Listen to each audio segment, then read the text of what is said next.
what did you learn about your team having played without Zach, who obviously means so much to what you do Right. at both ends of the floor? Yeah, you know, it's kind of an odd deal because anytime you're dealing with a great player who's big, they normally get in foul trouble, right?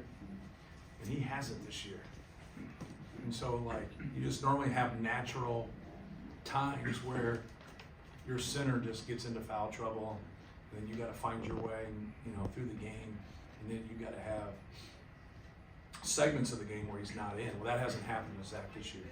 You know, we've played him less minutes in some games that we've won pretty convincingly, but for the most part, he's been out there. He's done a great job with that, so we haven't had to do it. So this was a great game, great experience. I thought New Orleans played really hard, did some things. Once again, we didn't shoot the ball well from three, and we're going to have to be able to make some shots there. I thought Trey Kaufman was great.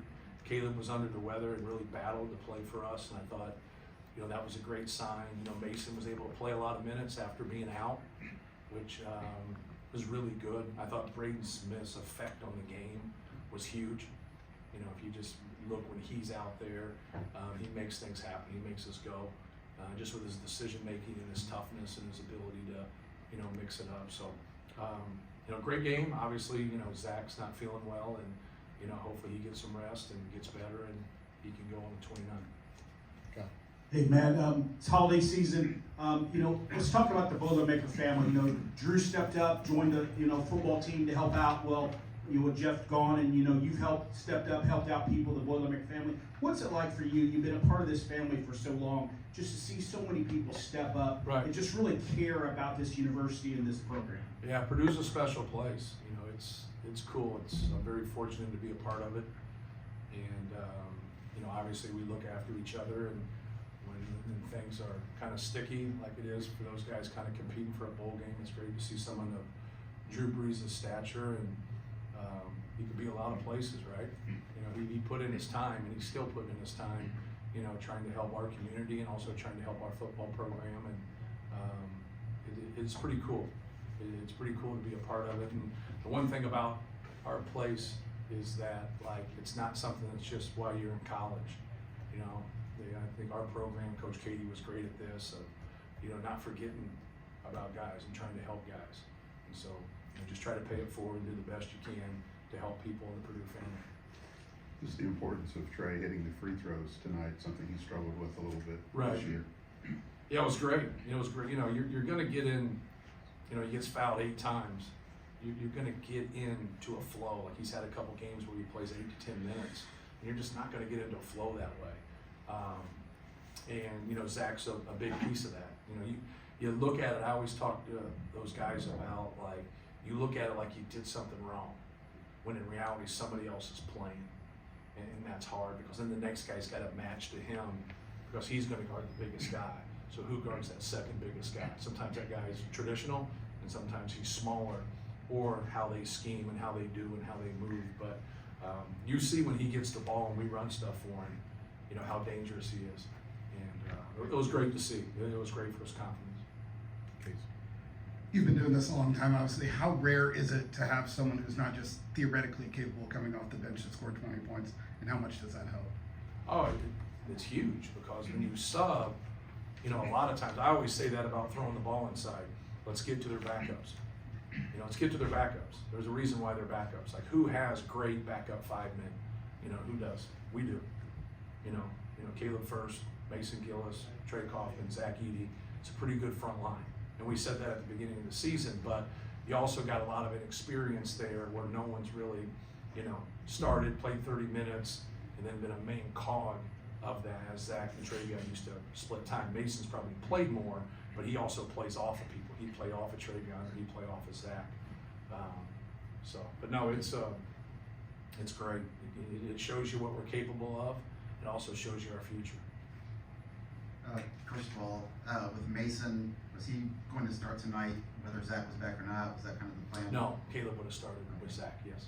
And then secondly, kind of piggybacking off of what he said, when you recruit, how important is it to look for high character guys that, are capable of scoring 20-something points, but know there's going to be nights where they don't need me to score, they need me to go out and get, 4 points, but get 5 boards maybe. Yeah, You've got a lot of those guys.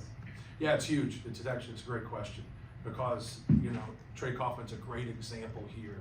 He deserves to play more than 8 minutes, but you only get 200 minutes as a coach, right? And then like when you have somebody like Zach, and the numbers that he's putting out and how efficient he's been, how well he's rebounded, someone's getting shorted there. Caleb First is getting shorted, Trey Kaufman's gonna get shorted, or Mason's getting shorted. That's just factual. Like, if he's playing 30 minutes, now they're splitting 50 minutes between 3 people. And then if one of them plays really well, it's like Caleb played so well in the second half of Davidson, I'm a fool to take him out. He got 10 rebounds in, a half, in shorter time than that. So when you look at it that way, now those guys, they gotta keep that under consideration. From their perspective, it's hard. But those guys, when they get their opportunity, and if they're mad and they're frustrated, they won't play well. But if they can get it and they can have high character and understand things, now when they get their opportunity, you hear the guys in the NBA say it all the time, you don't get ready, you stay ready. You just stay ready at all times. Your number gets called and you get that opportunity. If you're over there mad and you're frustrated and you think that, someone's doing you wrong, you're not gonna play well. So for him to get this opportunity, it just kind of shows you where his mindset is. He kept his focus on his work and he played well. Matt, first time the program's #1 in the country here at Mackey Arena in West Lafayette. What's it like for you as somebody that's been a part of this program for so long to, give that to the fans here at Mackey Arena? Yeah, well, we haven't been a program that, from an attention standpoint, we've been very consistent. You look at Coach Katie's years, even before that, we've been very consistent through the years. Winning Big Ten championships, competing for Big Ten championships, even when we come a little bit short. So to be able to see that, we get slighted at times, like we don't get covered like other people, and I love it because I don't like the attention myself, so I could care less. But like from a program standpoint, it's pretty cool. For me, from a selfish standpoint, the place I like it from recruiting, because now people see, hey, back-to-back years, you've been #1 in the country, first time in the Big Ten since 1976 with Indiana's great run that they had. That's an amazing stat, and these guys have worked really hard. We've not had any handouts. We've had to work for everything, and just proud of our guys. We lost a lot of talent, and our guys, didn't get ranked. No one gave them, their just due, but we've earned it. But we got to keep earning it. This isn't the season. This is just a third of the season. It looked like Mason was a lot more aggressive than we were seeing him attacking closeouts there at the start of the game. Right. We've seen a little bit more from him offensively, and you see him maybe trying to assert himself a little bit offensively, knowing there was a void there without Zach. I don't know if there was because there's a void. I thought what he did well. He's a good jump shooter, and he hasn't shown his pull-up. He's got a good pull-up. So when he got deep there and reverse pivoted and made that little turnaround, like he's capable of making that. Like he's made that in high school. He plays off of people, so like he doesn't get a lot of things run for him. Sometimes he doesn't get anything run for him. And so what I liked about it was he played off his shot fake. Most of those drives were him shot faking, them leaving their feet, and then him getting in there. And he punched it a couple times where he penetrated and pitched, were good plays. Then he made a couple plays himself. He got fouled. So I thought he played really well. He did some really good things. Mike, Trey came in with some really good footwork, but how much have you worked with him on that, and where's he at now? Right. Where can he go with that over the next couple of years? Yeah, he's had great footwork. That's him. Give his high school coach credit. Those guys, he came to campus that way. He's got the little spin cycle there. He kind of does it reverse. Assistant said that he didn't travel on that, but we'll wait to see. He's kind of got that reverse spin that's, very unorthodox, but it's very, it's practical. Like he uses it to score the basketball, and it just seems to create space, and he goes opposite of the way you think he's going. And he's good. He's pretty nimble down there. I just think for him it's his comfort level. Like he just has to be able to get into a game and get comfortable quick. That's a hard thing to do coming off the bench. Hey, Matt, I noticed you clapping a lot tonight. What were some special things that you were clapping for some of your players? Because you were pretty animated. I mean, a lot of clapping during the game for your Right. team. I clap a lot. I'm a positive person. More tonight than. Just trying to be encouraging. Just trying to when they do good things, like whatever, I'm always saying that. I'm big on trying to reinforce, doing the right thing instead of just always yelling when someone does the wrong thing. and try to talk more when people are making mistakes or whatever, and kind of talk them through it. As long as you're trying to do what we ask you to do, you know, good things are going to eventually, you know, happen in the long run. But just always trying to reinforce. I always liked that as a player. I always liked when you didn't achieve what you wanted, but you were trying to do what you're supposed to do. I think there's something positive about that, because obviously when you do that, you stay connected. You know, everybody stays on the same page when you're doing what you're supposed to be doing. But sometimes you're going to fall short in competition. So, but I'm that way always. I don't think there's anything different. One more, Matt. DJ. Yeah, Coach, Jordan Johnson really got them going Yes. early in the beginning of the game, you know, from his perimeter shooting. They shot well from three to start the game. What kind of defensive adjustments do you need to make to kind of limit those opportunities while also limiting their opportunities in the paint? I think they only had 2 points in the paint in the first half. Right. We just put Ethan on him. You know, that was our adjustment more than anything. And that really, you know, that's what stinks for some of our guys coming off the bench in our backcourt. Because if Braden Smith's in the game and he's making that kind of impact, then you have to have Ethan on him. It just leaves one slot, right? And that stinks. You know, but it's part of basketball. And then be that guy that can guard somebody. You know? So when you have that ability, like Braden's impact on the game, you're going to stay with him. Zach Edey's impact on the game, you're going to stay with him.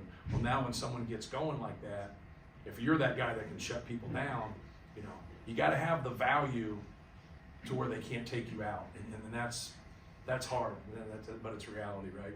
And I thought Ethan did a good job. I thought David did a good job. He kind of got away from it the second half a little bit, and he got in the paint a couple times. But I thought Ethan did a really good job on him. Just thought Ethan did a good job on Foster Loyer. Same thing. Foster Loyer hits a couple threes, and then we put Ethan on him, and he was done making threes. So. That's one record. You talk about the impact that Braden has on the game. A lot of it is not statistical. Just the Correct. pressure with the basketball, the way he handles it offensively, he wears people down. Yes. How does that really? That just has to help the whole team with just how he pressures the ball, even everything. Just his impact non-statistically is great. Yeah, he has a high competitive spirit, he has a high intellect, and he has an edge to him. And that combination always wins. That always wins. He's a smart basketball player, he's selfless. The quality that he has that most young people don't, some people never get it, is that when things go wrong, he takes it. You know, he takes the brunt of the blame, owns it, and then anytime you can own something, you can fix something. And so a lot of young people don't understand that. Like, you know, we live in a messed up society when it comes to, like, everyone's got to be blamed for something. Like, you know what I mean? It's just, I don't have to point a finger when something goes wrong. Let's just own it and fix it. And he's great at it. He's fabulous because he doesn't do that himself. And so I think anytime you have the guy with the basketball is that way. Fletch has a lot of the same qualities. They have, and you kind of see both of them. When that ball's loose, man, we got some guys going after it. You know, from Mason to Fletch to him, but anybody, it's contagious. You know, but you know, good stuff's contagious and bad stuff's contagious. But if you know how to handle the bad stuff, you can make it good. Thanks, guys.